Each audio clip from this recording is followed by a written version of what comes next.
Ladies and gentlemen, good evening. Welcome to Edinburgh Printmakers. It's lovely to see you all here this evening. We're delighted to welcome Professor Paul Coldwell to Edinburgh Printmakers. Paul is a Professor of Fine Art at the University of Arts in London and also a most accomplished artist whose practice is recognised internationally. And among many other credits is the author of Printmaking, A Contemporary Perspective, which was published in 2010 and which has been an inspiration to us all in printmaking. His book helps us to consider an essential question to anyone with an interest in printmaking, and one which continues to provoke debate and inspire curatorial responses that have broad audience appeal. It is the question of how contemporary artists are realising their ideas through the medium of print, and how this relates to the wider context of contemporary art. So it is this question that is core to our programming choices here at Edinburgh Printmakers. And the question opens up so many interesting dimensions to the world of contemporary art and print that is brilliantly engaging and yet concisely captured in the text. There is so much information contained in here, however, that we realise we're not going to be able to even touch on it this evening in a one-hour talk. But we're hoping that through this introduction it will inspire a much more in-depth and detailed interest in the subject. I'd like to introduce Paul and invite you to welcome him here this evening. Thank you. Thank you very much for that introduction. As an existentialist, I kind of feel that I'm only as good as what I'm about to do, so my reputation might be in tatters by the end of the evening. I haven't written a talk because I think, in a way, in my book, things are sort of written out in much more of a formal way, but I'd much rather sort of talk really more off the top of my head to a collection of issues and hope that it makes sense. It's a real privilege to actually be able to talk to a body of printmakers, which I know most of you are. And anyway, let's kick off. We could have the lights. And also, I'm helped by my able assistant filmer. I feel like a conjurer with his assistant, and the glamour should be at the front and I should be at the back. Okay, so if we could have the first slide, please.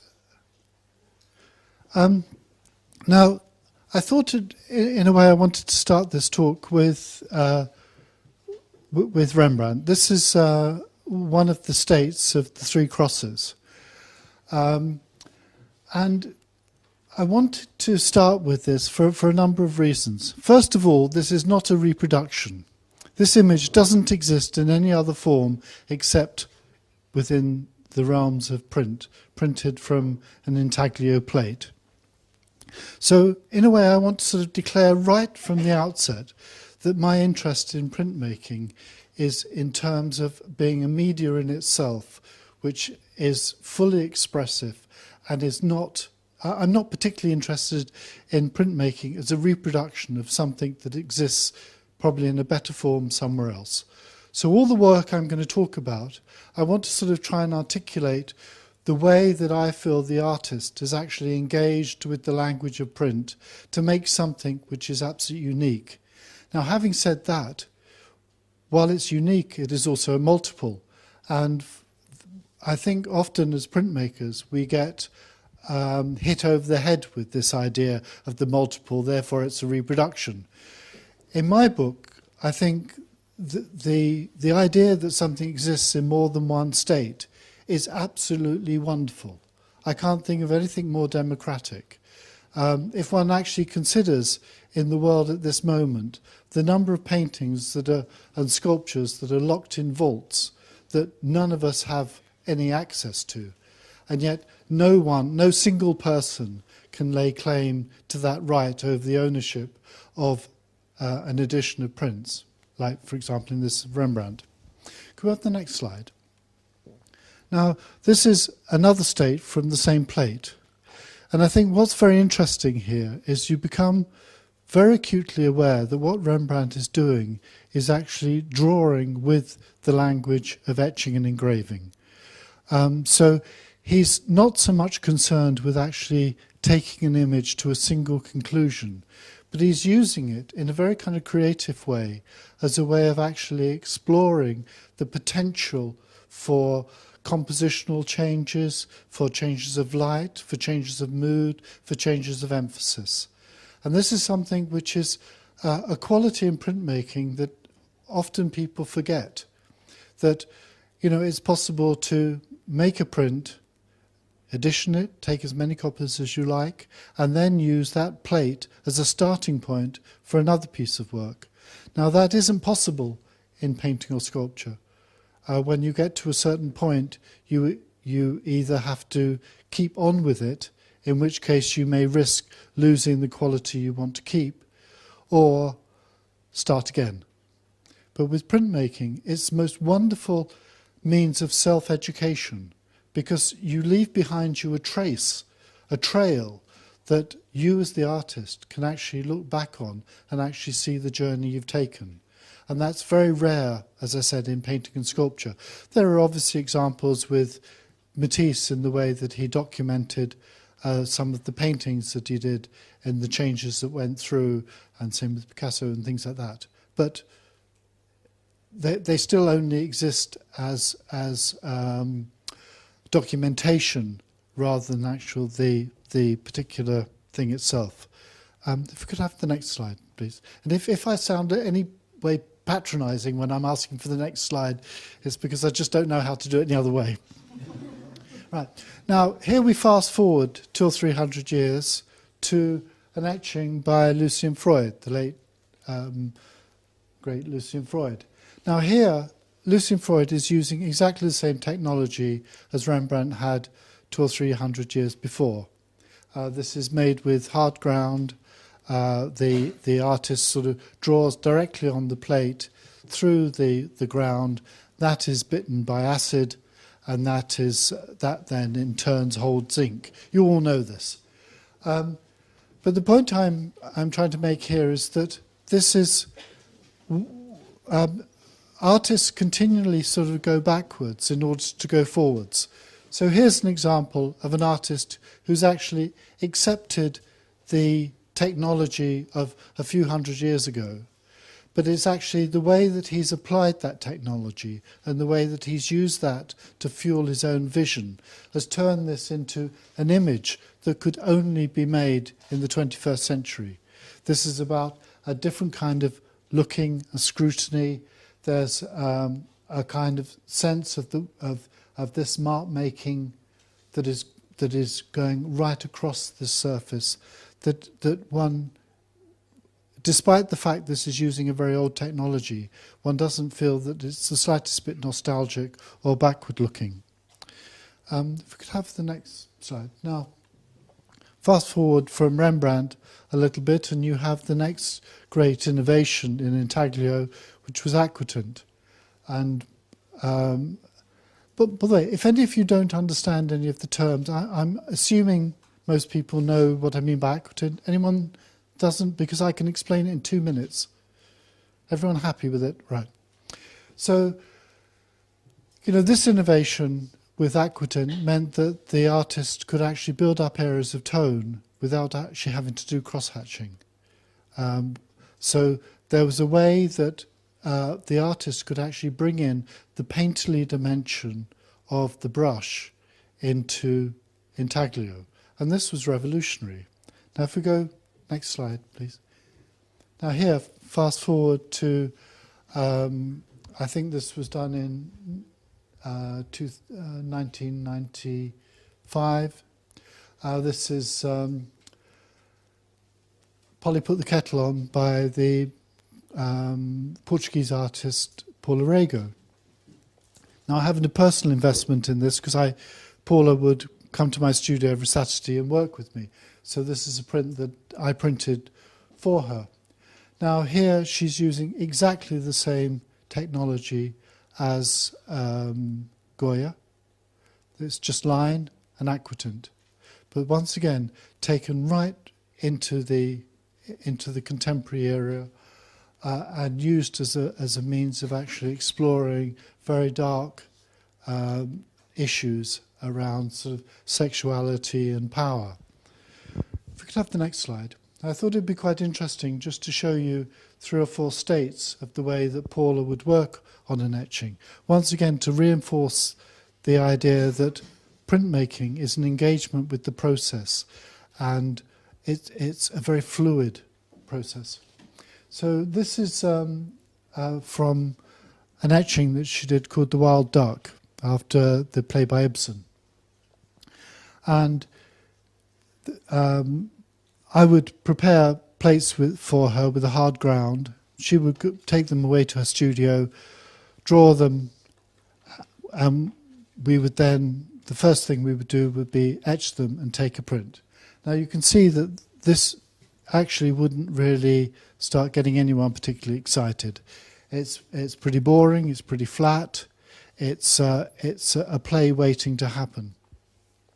Could we have the next slide? Now, this is where Paula would then lick her lips and say, now let's start. The painting starts with the Aqua Tint. And this has been etched progressively, so that means that Paula would start off by painting out the areas that were white. Well, first of all, we'd put an Aqua Tint over the whole plate. She would paint out the areas that she wanted to be white. We'd dip that in the acid, take it out, paint out the next tone, put it in the acid, take it out, and do that all the way through. Now this, because of this precise control of tone that Paula required, I would have to get up early before she would arrive to do a test plate every day with a strip of metal with Aqua Tint on, in a way like a photographer, to actually test the exposures. So I could tell her exactly how many seconds it was required in order to get what tone. So, you know, here's somebody working on the one level both intuitively, but on the other hand, taking on board the kind of conceptual framework of working within Aqua Tint. Now, for most of us, we'd be quite happy to accept this as the finished print. Could we have the next slide? It then gets dramatically changed. In fact, you can see that, could we go back to the previous one? That's it. Now, if you look in the background, now go forward, please. You can see that there's all the background has been sort of developed. There's now this shadowy character behind the windows based on Alfred Hitchcock. These characters over here have been completely submerged in the shadow, and you know, it's already quite a different thing. Now, I think one way of actually thinking about the way that Paula orchestrates her tone is to actually sort of think of the kind of situation when a theatre director has got all his actors and actresses. They've all learnt the words. They've all got the costumes on, and yet it's not a play. They're all speaking their words, but the play hasn't been seized by a single hand or vision. And I think where Paula is sort of very important in terms of the way she uses Aqua Tint is she literally grasps this thing by the neck and turns it into a play where some idea is really pushed through and everything else becomes subordinate to that idea.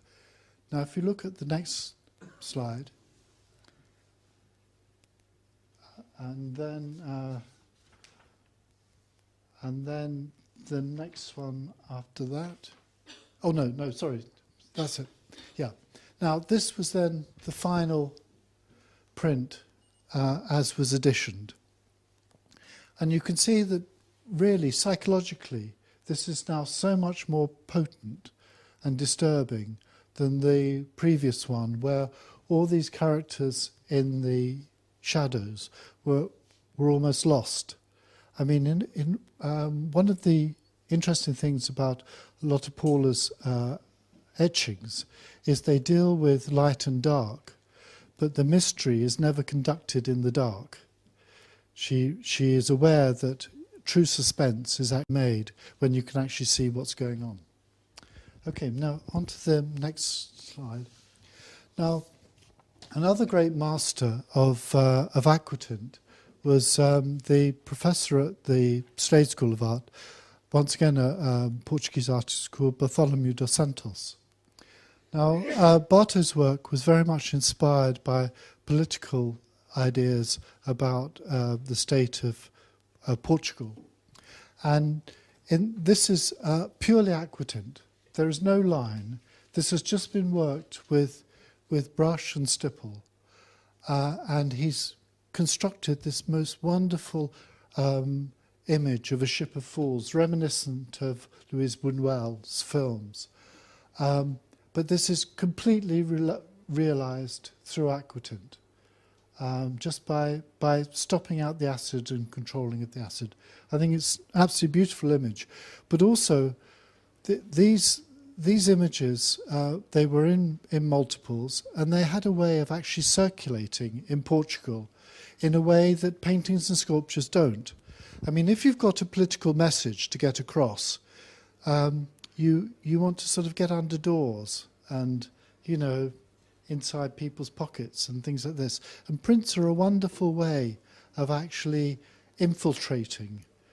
Paintings and sculptures tend to be more in official places. And it's worth recalling, for example, that the ideas of the Renaissance weren't spread through Europe through paintings and sculptures.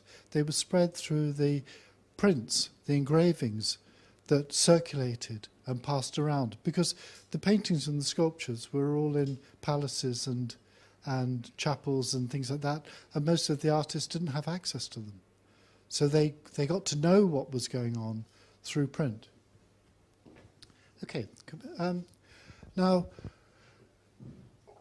let's leap forward again. This is the Korean artist Song Yong-gu, and this is a digital print, and this, in a way, explores similar kind of anxieties as the Bartholomew dos Santos print that we've just seen. But here he's using inkjet, and he's using the erasure tool in inkjet as a kind of way of, under this, the original photograph that this comes from is of a nuclear submarine between on the waters outside South Korea, very threatening, and he has sort of erased it in Photoshop and made this wonderful digital print, which is sort of full of underlying menace and the kind of anxiety that the South Koreans live within. But beautifully realised, I think, through the technology they've chosen. Could we go on to the next? Now, there's two reasons for showing this. One, this is the most beautiful pair of buttocks in the history of printmaking, probably the world, I think. This is by the Japanese printmaker Tamaro. I think it's absolutely, gorgeous, and it's an iconic image that we all know.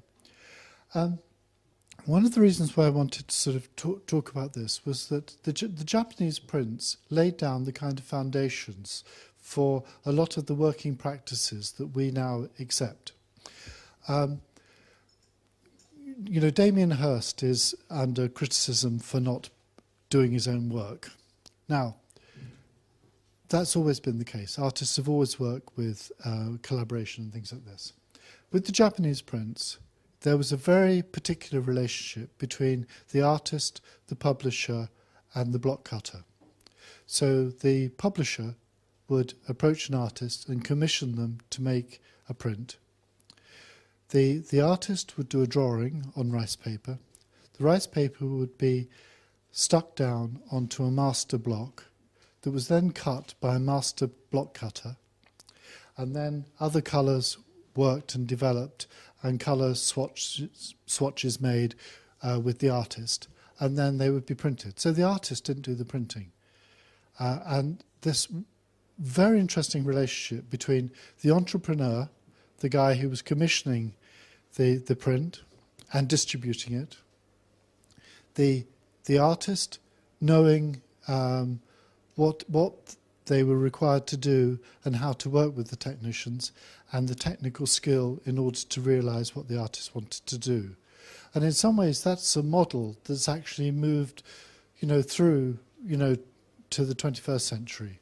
But it's something that in the popular press, contemporary artists are often sort of degraded or lampooned for not doing their own work.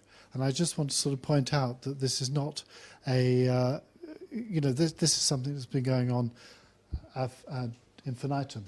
Now, the thing is that for the artist has to be knowledgeable about how their work is going to be interpreted. And Utamaro was a master at actually knowing how to use the skills that were available. If we could go on to next print. Now, this is a print made by Massimo Taroki, an American artist. A Japanese artist working in America. This is a very large multi-block print, and you can see here that he's taken on board the iconography of the Japanese print. But you then start realizing that the geisha in the bath is peeling condoms. And, and this was part of a personal campaign by this artist to actually create AIDS awareness amongst the gay community in America. Now, it's also worth remembering that the whole tradition of Japanese prints was very much tied up with the pleasure areas in Japan.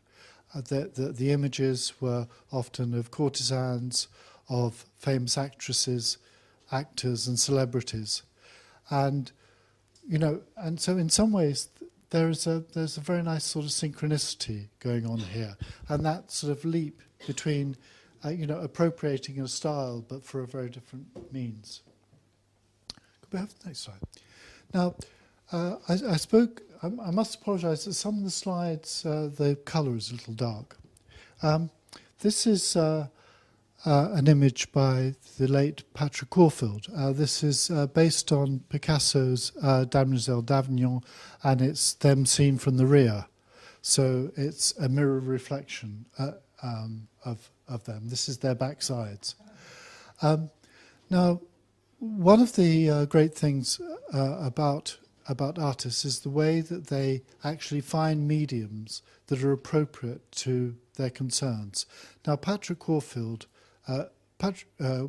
came out of the kind of pop tradition in England and was very much concerned in his painting with making paintings with very large, flat, undulated areas of saturated colour. Now, what does silkscreen do wonderfully? It prints large areas of saturated colour without a trace of a finger mark. And Patrick took to silkscreen like a duck to water. Could we have the next slide? And here you can see this is one of his iconic images from the after the poems of Laforgue. Now, what is for me so wonderful here is that he's used the real quality of silkscreen to print flat areas of colour. He's used this sort of uniform black line, but he creates the most amazing sense of melancholy and yearning. I don't know if any of you know the poetry of Laforgue. Laforgue was a French poet at the turn of the 19th century, 20th century, 19th century. Was a great influence on T.S. Eliot because he was one of the first poets to bring in the kind of vernacular into grand poetry. And a lot of his poetry would build up into some kind of romantic hiatus to then dash the listener. So one of his poems is about the moon being a bit pissed off with having to rise in the suburbs, where he thought it was a waste of time. There was no romance in the suburbs, and so he sort of does a big sort of romantic build up to this, and it ends with the lines, it comes with the force of a crashing blow, that the moon is a place you cannot go. Now, in the same way that Horfield sort of really took to the area to silkscreen as a way of printing sort of flat undulated colour. For Richard Hamilton, silkscreen was really interesting for the way that he could actually bring photographic imagery into the language of printmaking. This is a mock-up of Marilyn Monroe's mirror with photographs that she had pinned up, waiting to, where she'd decided which ones she was going to allow to be released. And, Hamilton has turned this into this, very, very beautiful image, very much about the nature of photography itself. Could we go on to the next? Now, a compatriot of Richard Hamilton, a German artist called Dieter Roth, was also really interested in the possibilities of silkscreen. And for him, it was much more anarchistic. So this is part one of a series of 6 images called 6 Piccadillys. And in this, he takes a commercial postcard of Piccadilly Circus, blows it up, and then puts it through its paces. So this is one example. Can we have the next one? This is another, and another. And so he's really sort of playing with silkscreen as if it's his paintbrush. And there's not a sense of proofing and then additioning. You get the feeling that this is being made up on the hoof as it goes along. It's very spontaneous and really exciting. If ever you get a chance to see these prints, they're absolutely gorgeous and really thick. He would also make other prints where he would seal an old banana into the print so the banana would rot and change the nature of the print as it developed. Okay, could be next slide. All right. And this is Hokusai's Great Wave, and what I mentioned earlier that the prints were often used as ways of actually getting ideas across. Of well, actually, no, I didn't mention the fact that. Sorry, getting in a muddle here. Some of the very early prints were actually made for saints' days and things like that, so that in the 15th century you would go to a fair and you would buy a little engraving of Madonna or that saint or something like that and take it away. Utomaro's print in a way follows very much in that tradition, that here there is Mount Fuji, and this is one of a number of prints which is really tracing the pilgrimage route to Mount Fuji. And in each image, somewhere you find this sort of distant image of the mountain. Now, there's also something very exotic about this, and it talks to us about faraway places. Can we go on to the next slide? And here you have a contemporary artist called Emma Stibben. This is a very large woodcut called Disused Whaling Station. And this is worked directly from drawings made on the spot. And this is a woodcut. And you can see that what Emma has done is worked with a very fine wood grain, so that in a way the cutting is going in a way with the wood. There's a kind of sense of coaxing this image out. It's quite a gentle approach to woodcut. It's probably done on a veneer or something like that. Now, in contrast to that, this is a woodcut, so in a way essentially the same process. But this is by the artist Tony Bevan.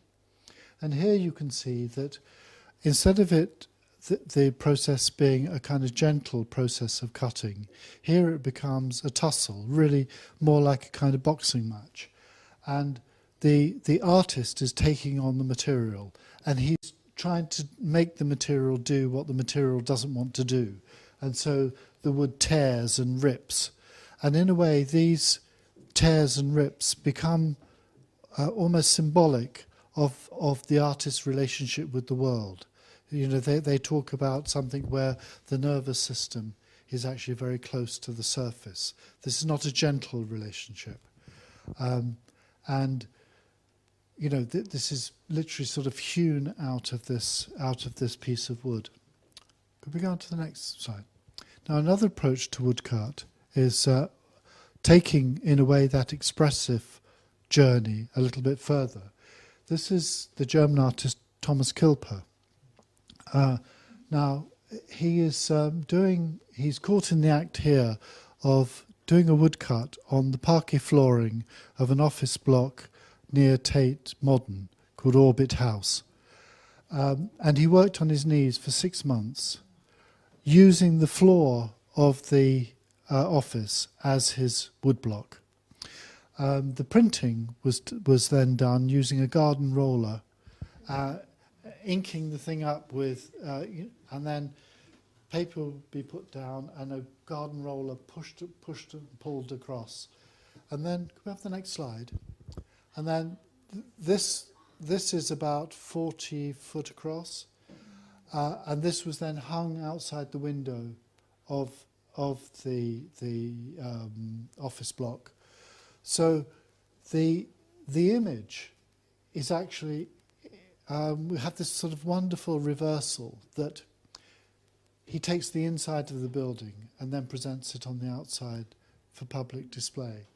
And this was based on the idea that at one stage on the site of this office block was a boxing club, and this is the boxing arena, and these were all the people that he imagined that would have passed through and gone. So in a way it becomes a mixture of fact and fiction about the way that histories are sort of, deep and layered and things like this.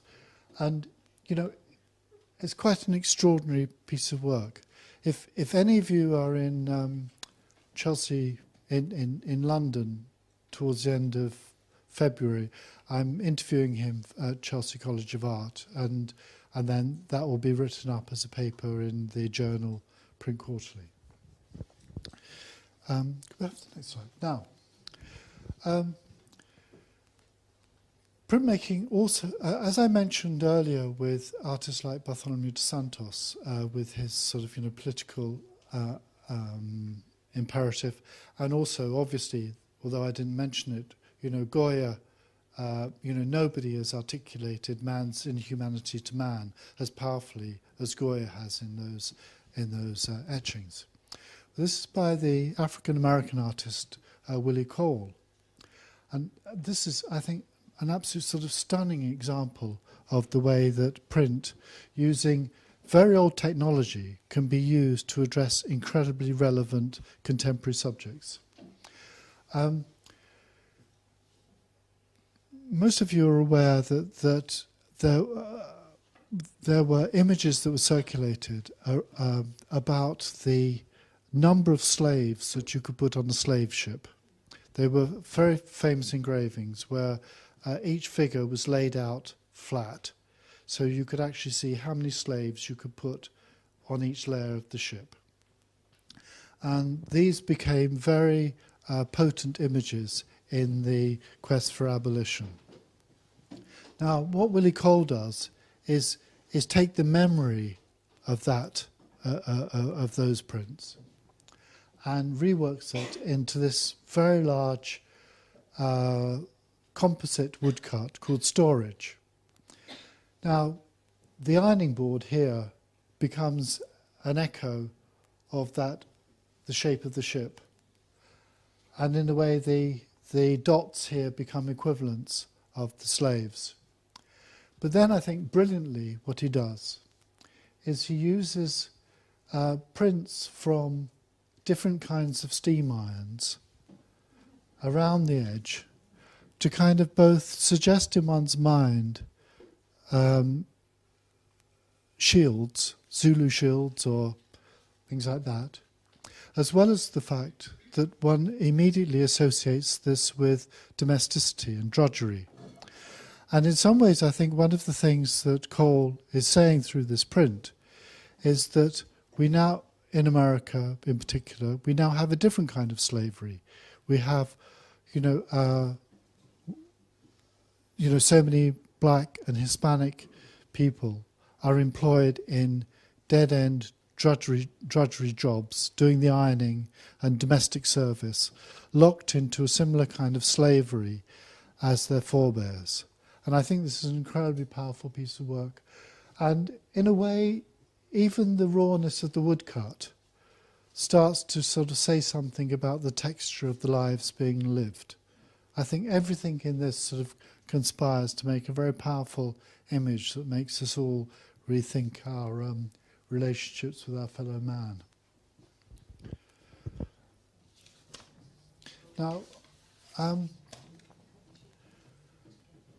another reinterpretation, because in a way Willie Cole's print is very much a reinterpretation of an existing print, is Simon Patterson's wonderful reworking of the London Underground map.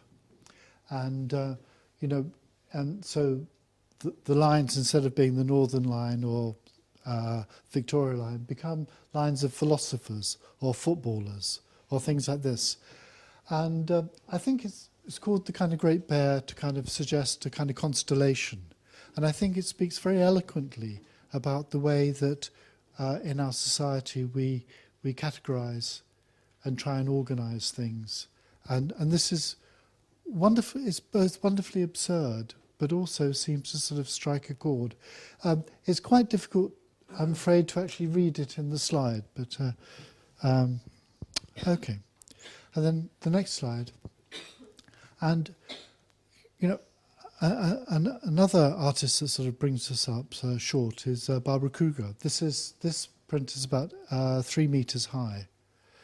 And this sort of declaration, I shop, therefore I am, is both a sort of an indictment of where we are, perhaps spiritually, but also sort of, one also accepts it. It's a wonderful image, I think. Okay. Now, this is one of Durer's woodcuts, the Horsemen of the Apocalypse. Now, I wanted to sort of talk you through an idea here about the way that a contemporary artist, Christiana Baumgarten, has taken some of the ideas from Dürer and reworked them, but with a wonderful sort of twist. Now, I want you to sort of look at the way that the background is actually done with a system of incised parallel lines. And really, in a way, motion is indicated as because it interrupts those parallel lines. So just sort of bear that in mind and look at the sky. I mean, this is an absolutely stunning print. It's worth nicking and going to prison for. But if we could have the next print. Now, this is a detail of one of Christiana Baumgarten's huge woodcuts. If we go on to the next slide. Now, this is how... actually, we need to go on to the next... no, wait 1 second. Now, this is her source material. For this series of prints, she took video footage of the motorway from the bridge, one of the motorway bridges. And she's sort of positioned so there's a kind of sense of things going forward and backwards. What she then does is take this footage back to her studio, selects, in this case, I think she selected 4, yes, I think there are about 4 frames out of this footage. Now, if you imagine that video records 1 frame every 25 frames a second, you can see that this is sort of quite a difficult job. Now, if you go on to the next slide. Now, this is one of her woodcuts that has come from that. This is about 2 meters across. And this has been meticulously cut with a knife. It's not done by laser or anything like that. Now, can we have the next slide? And you can see, so this is another print from that series, and another. So this for me is a wonderful example of new and old technologies sort of merging. Here she's taking inspiration from the very simple technique of woodcut, and particularly the kind of techniques that Dürer adopted. She's taken that into digital video. She's then taken that back into her studio. The drawing is sort of pasted down onto the woodblock, and then she's spent months and months cutting. Could we go on to the next? Now, here's another print. Now, in this case, what she's done is taken this image through the computer to actually reduce the resolution down to the lowest point that she felt that you could still discern the image. And then could we have the next slide? And here you can see this set. And you can, in a way, you can just pick out that these are sort of forests. These are trees, parallel trees. And Christiana is very interested in the idea of both sort of artificial and natural. That in a way our experience of the landscape now is increasingly through the car, or through the train or the plane. So we generally experience the landscape in a state of motion, and we catch glimpses. And but also, as Christiana pointed out to me, in Germany, most of the forests that we see at the side of the motorways are planted. And, so that we have sort of reorganised nature in that way as well. Could we go on to the next? This is another one of these huge woodcuts, this time, at night. So you have this kind of ghostly light. And then next slide. And this is her in her studio with one of her large woodcuts in the back. Now, something else that interests me about this work is that we have photography gives us an image in a split second. And what Christiana is doing is then devoting a huge amount of time, energy, sweat and blood to translating that split second into a print. So the photograph might be, just fleeting, but there's that huge commitment to turning that fragmentary image into something monumental. And then this brings me on to V.J. Kelmans, an American artist. Now, this is a woodcut. It's about this big, about half a metre. And this would have taken her months and months and months of just cutting with a knife. So this is either cut or not cut, right? There's no halftone there. What you're seeing is just the illusion of halftone. And once again, this is an image of a nondescript bit of sea. There are probably, I'm not a sailor, but most bits of water look the same to me. But she singled this out from all that multitude of images and committed herself to this effort to turn it into something that we look at now. And I think that's a very interesting. It's quite perverse in a way, but I think that behind a lot of artists is a kind of perverse activity. We quite like to have some level of difficulty, and maybe it's through that that we find a space to think about ourselves. You know, Christiana talks about that the hours she spends cutting are times when she's thinking, you know, so nothing's wasted. If we go on to the next slide. Now, talk about perverse.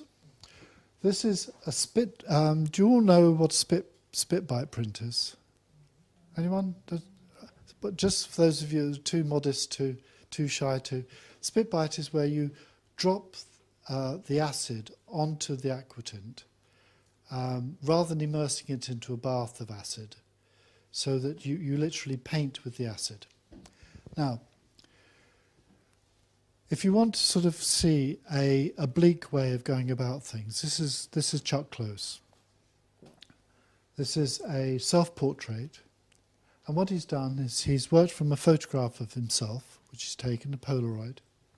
He's divided that up into individual squares, and in each square he's dropped a bit of acid onto the Aqua Tint for different lengths of time. So, for example, for the white, for this, it was probably dropped for a split second and washed off. For this, it was probably left on for 2 or 3 minutes. So this is a meticulous reconstruction of himself through that process. And in a way, he only knows if he's got it right at the end. Could we have the next one? Now, likewise, this is one of the largest mezzotints ever done. Now, for anyone that's too shy about mezzotint is where a plate starts off black and you burnish your whites. So this whole plate was jet black, and all the tones have been gradually polished down. Now, what you can discern is a kind of grid, an underlying grid. And what he's done is he's worked on each individual rectangle, each square that he's squared up, and gradually worked from the photograph, and if he gets it right, then there's a head there, you know. Now, this also has, it's a very common practice for scaling up, that an artist would square up an image and then work from all those. I mean, this goes back to the Renaissance and probably beyond. But here's an artist that is sort of taking, you know, that old technique along with the old technique of mezzotint and putting it with photography into an incredibly contemporary setting. Go for the next. Now, this is a dry point by the artist Louise Bourgeois, the sculptor. Wonderful image here. Now, this is worked directly on the metal, you know, with a needle, and you know, which is the most simplest form of printmaking going. And yet, what she does here is she really makes you feel that there's an equivalent between the vulnerability of the line and the vulnerability of the scratch.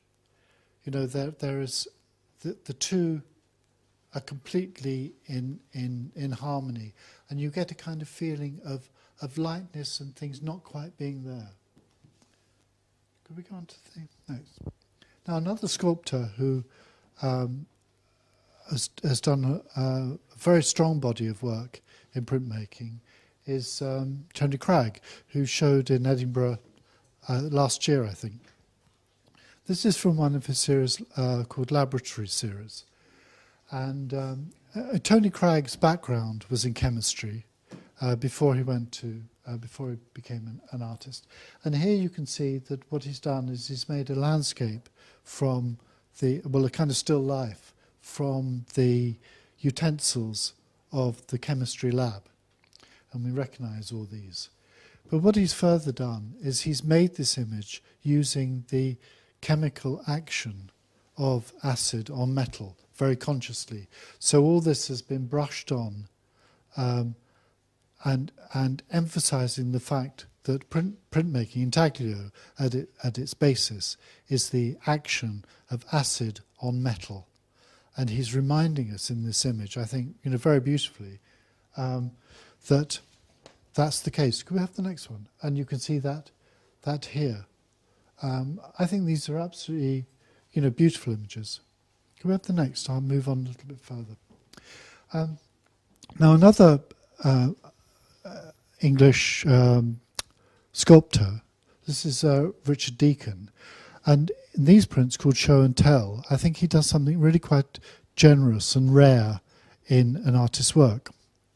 I mean, one's used to actually seeing, say, the prints of Henry Moore, where Henry Moore does a print which looks like one of his sculptures out in the landscape, or imagines it, and things like this.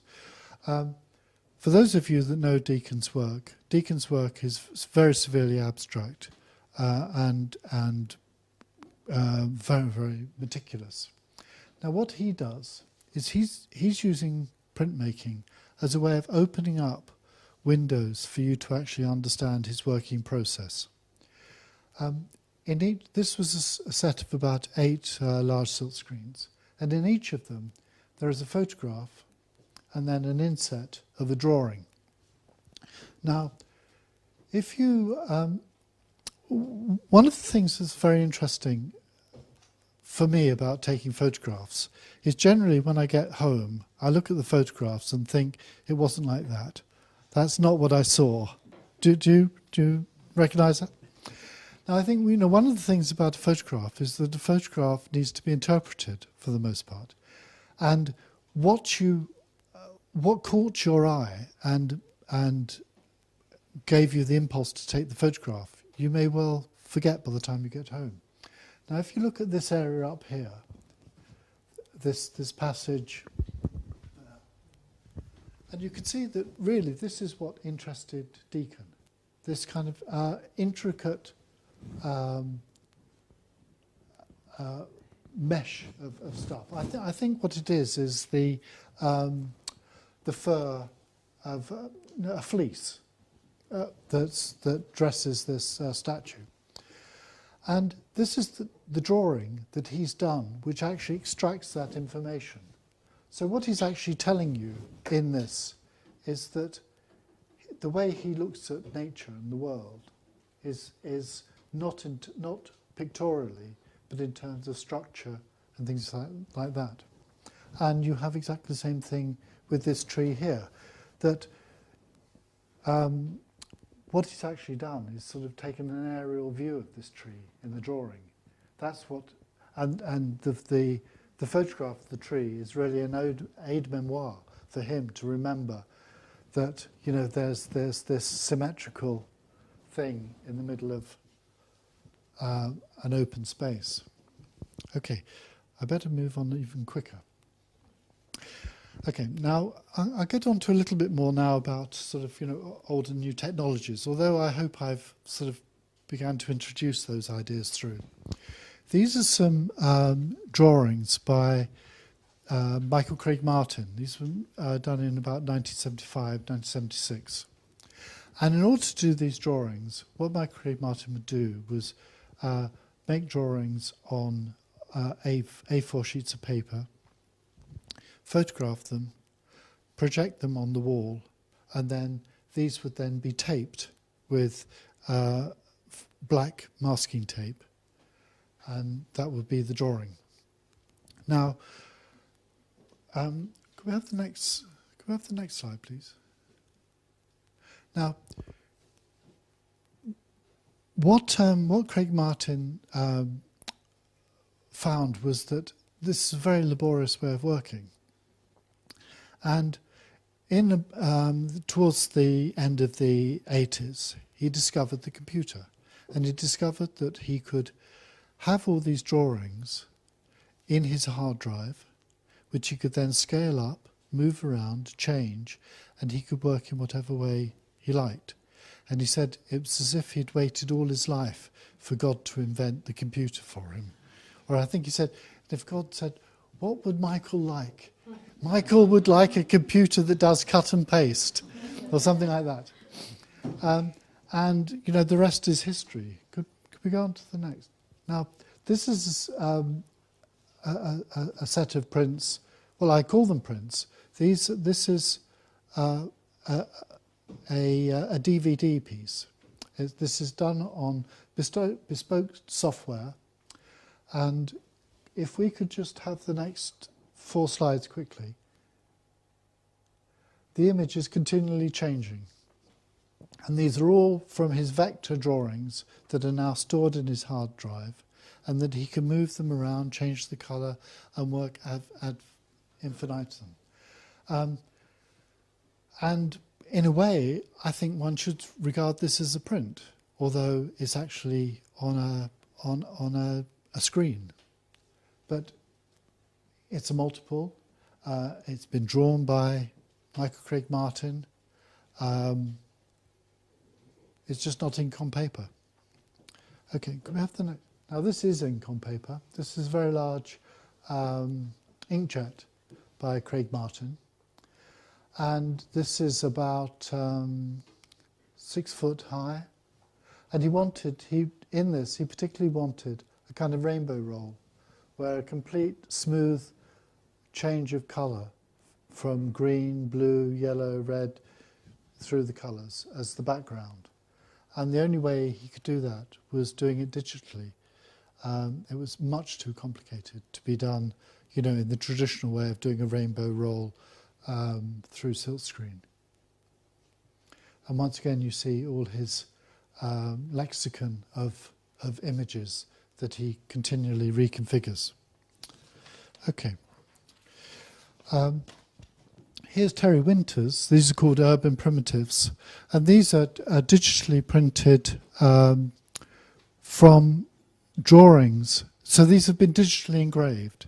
So the artist has done drawings which are then scanned in, and that then controls the engraver to actually cut the drawing onto the plate, and then these are then inked up as if they were relief prints.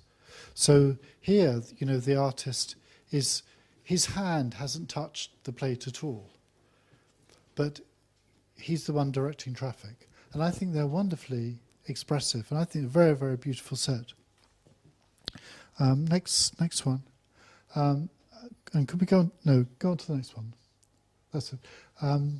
This is Julian Opie, who has worked on a number of what's called lenticular prints. These are, as you walk past this, you get a sense of movement, and you can see that there are a number of images that are compressed behind a set of plastic lenses. And this is sort of further evidence of the way that new technology is actually leading artists into being able to develop new ways of actually presenting their work and introduce ideas of movement. Okay. If you want, out of all the prints I've shown you tonight, this is, if you want realism, this is realism. This is a print by Tim Head, and this is 1 metre of inkjet. And this is a conversation between the inkjet printer and the computer without any software. And so this is him orchestrating the machine to actually print what it wants to print.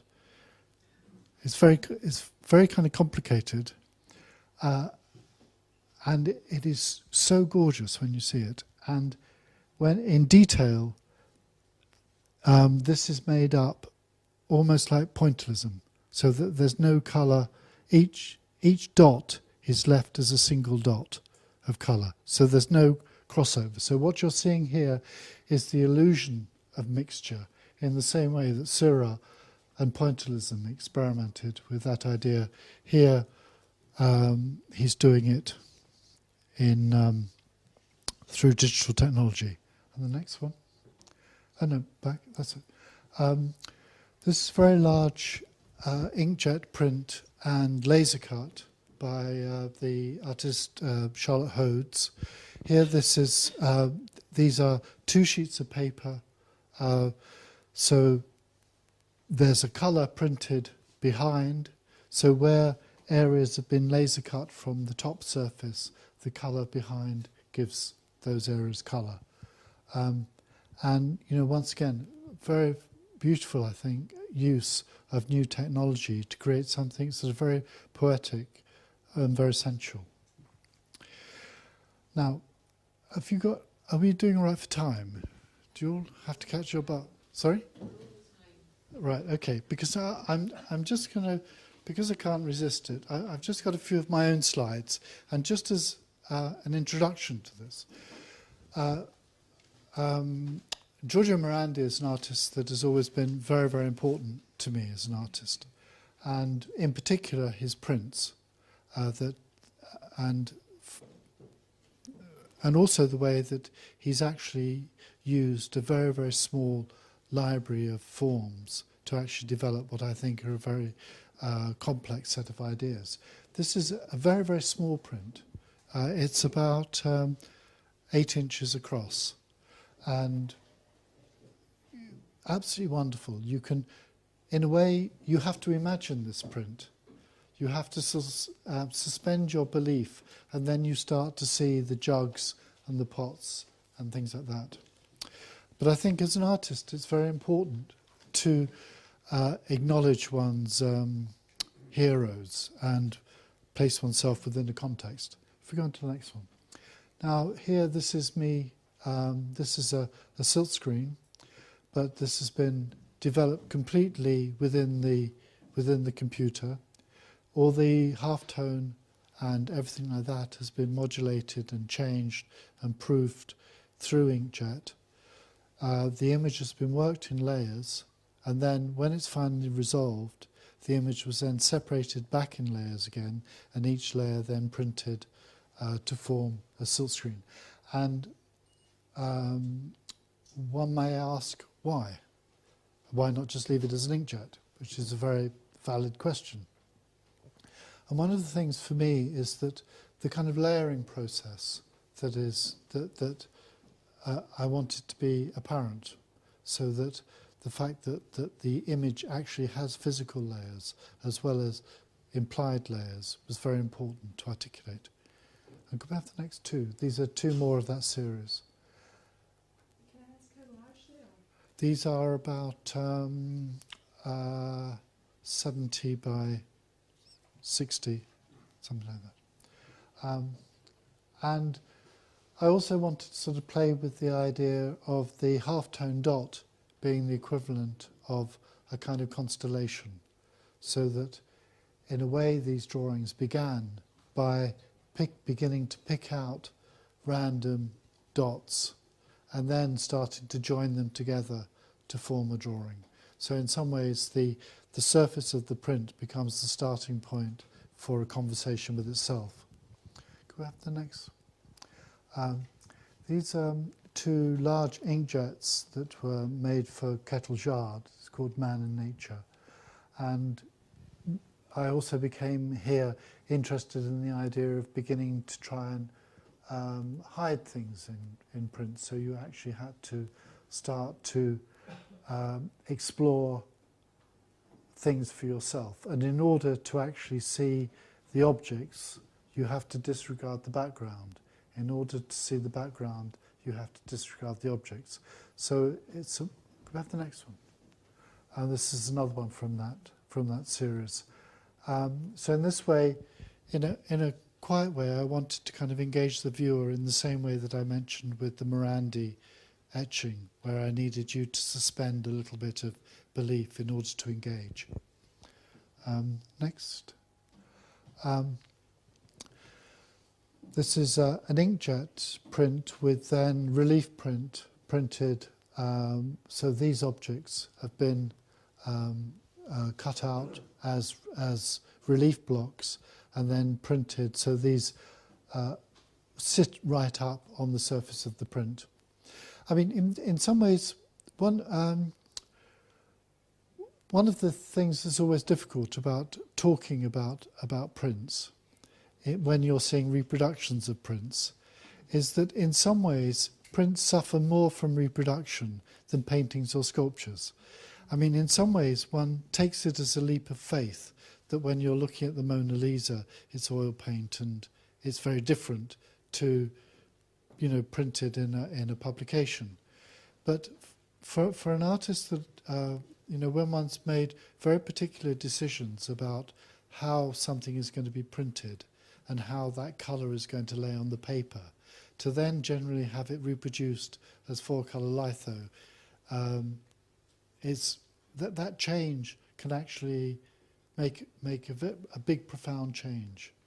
I mean, for example, if you look at a Roy Lichtenstein print in the flesh, where a pure area of yellow is printed so it's so rich and saturated that you feel you could take your clothes off and jump in, and all you're seeing is yellow. Whereas when that is printed four-colour litho, you never have a pure colour. It's always a mixture of other colours. Okay, next, skip. Yeah, no, not too fast. That's it. These are a recent set of silk screens that I made with Kip Gresham, and once again these were worked very much on the computer and then worked back in layers. And then just the last couple, keep going. Next one, that's it. And next one after that. And these are some very recent prints that I've been doing where these have been laser cut and then printed in as relief. So these really sit up proud on the paper and have a kind of sense of being embossed or almost stamped within it. Next one. And then finally, just to end the talk, next one. I want to sort of go back full circle. The history of printmaking didn't start with presses. The history of printmaking started with the impulse to record something from a surface. And the first prints were woodcut prints that were rubbed. The press was a kind of big advance on that rubbing. But here you have a wonderful piece of work by the Chinese artist Wen Gu. And what he's done is, which returns us right back to those first principles of how little you need to do to make a print. These are huge granite blocks that have been engraved with calligraphy. And all around, these are the prints from these blocks that have been rubbed. So they're almost like brass rubbings. And I just think that it's a very good reminder that very profound, very monumental work can be done, but going back to very, very simple, basic principles. And that in some ways, the ideas need to be direct. You don't necessarily have to be so complicated.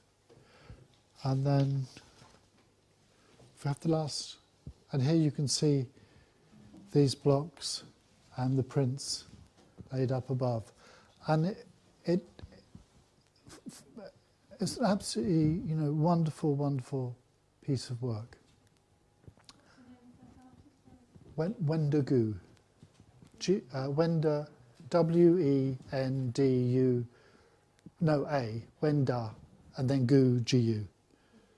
Okay, and that's, thank you very much. I hope you're still alive. Thank you very much.